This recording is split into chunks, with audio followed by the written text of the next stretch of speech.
Hello and welcome to Last Night's Watch, your weekly Game of Thrones discussion show right here on The Hound is Back! Right here on GamesRadar.com. We'll be talking about that in a little while.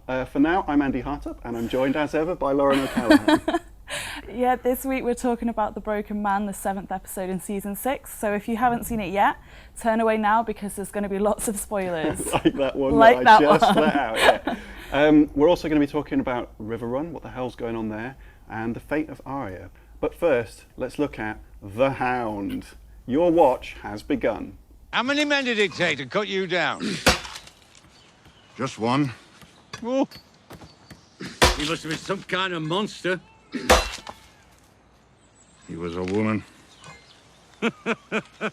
So the Hound is back, and before we start talking about what he's going to be up to, let's just get one thing out of the way. Andy, you were right. I was right, yeah.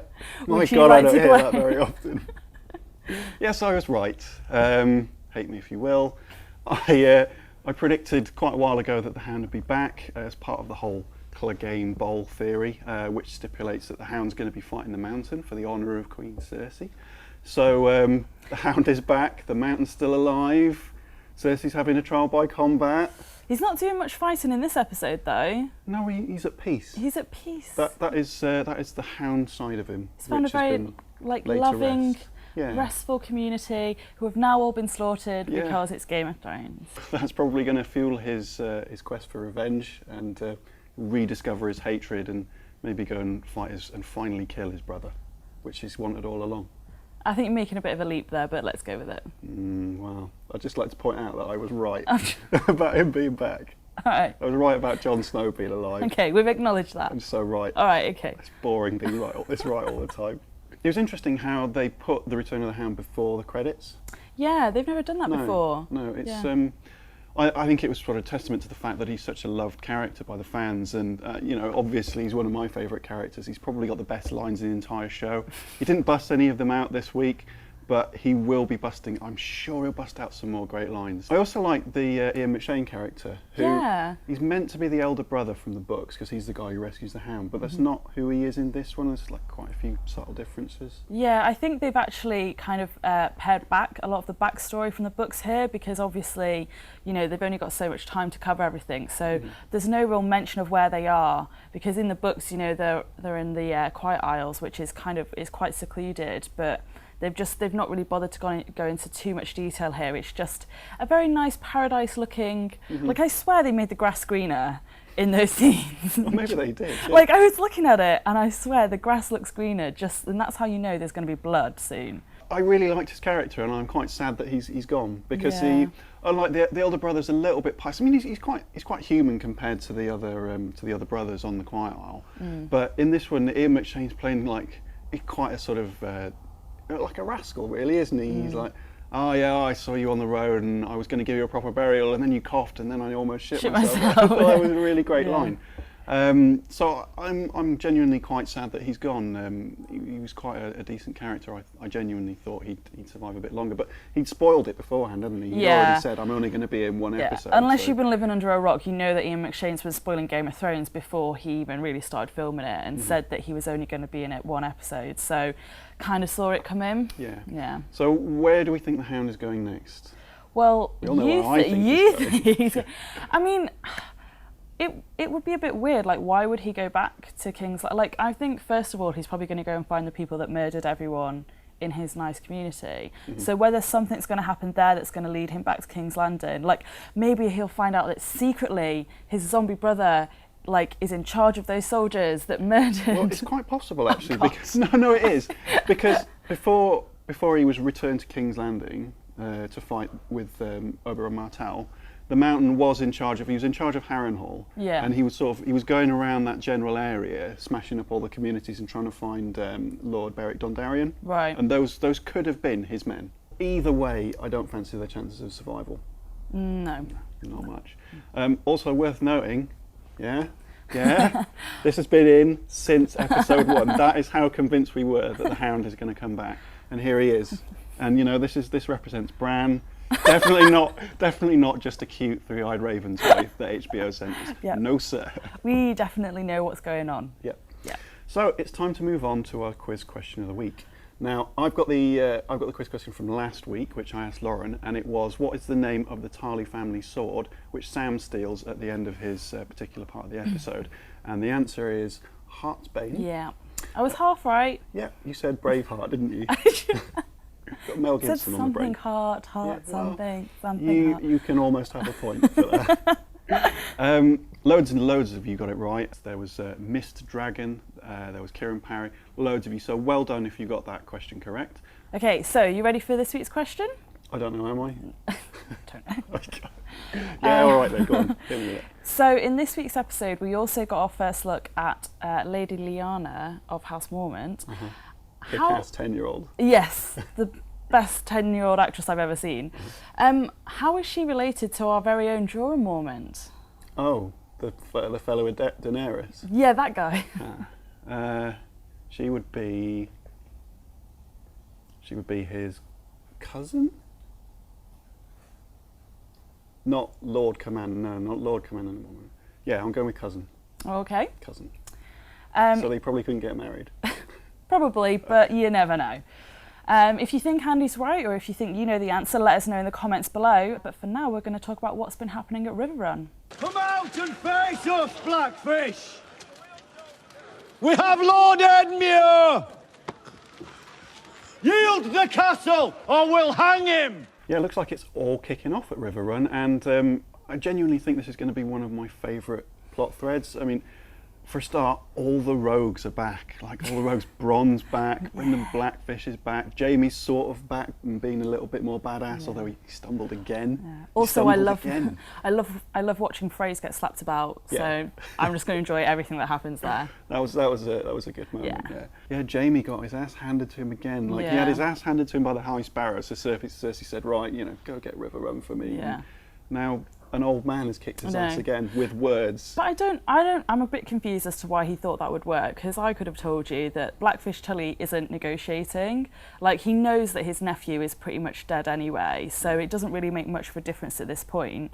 And yeah, it's a lot easier to kind of sit in a castle with all your men and loads of food than to like attack it. So he just literally met him just to rub it in his face and just be like, no, I'm not moving. We've seen from like the next week's episode thing that he is going to attack because he says, oh, I'll do anything for Cersei. But yeah, I think this sort of anything for the Lannisters mentality, it's going to absolutely bury them. Yeah. It's going to bury them both. Yeah, it's like they can't let it go. It's like Cersei actually said this to him in last week's episode. It's like, yes, it's a crap little castle, but it's ours. Go get it back. And I see the logic in that because it makes them look weak if they can't. But is it really worth it? Like, what are they going to do if you kind of just leave them in the castle? They're not going to like take down the north just like the Blackfish Tully and his small band of men. All they're going to do is sit in that castle. So yeah, leave them to it. Is this going to result in Jamie fighting Brienne? Well, we're kind of getting into next week's territory here because if you've seen the teaser, it does kind of look that way. But I don't want them to. I don't want them to because I don't know who would win, and Well, Brienne would win. Well, she probably would, but she'd kick his ass. It's not that I don't want to see Jamie die. It's just that he is quite a like central, interesting character. Now, it's good that we were talking about the Riverrun scenes because that happens to be where our line of the week comes from, and it's Bronn having a bit of a chat with Jamie. So check it out. Oh no, not me. I'm just an up-jump sellsword. You're an anointed knight. That's quite a difference. Aye, knights don't get paid. You have better instincts than any officer in the Lannister army. That's like saying I have a bigger cock than anyone in the Unsullied army. Yep, that's why we love Bronn. He doesn't mince his words. No, he's a straight-talking man. So the final thing we're going to talk about this week is what's happened to Arya. Check this out.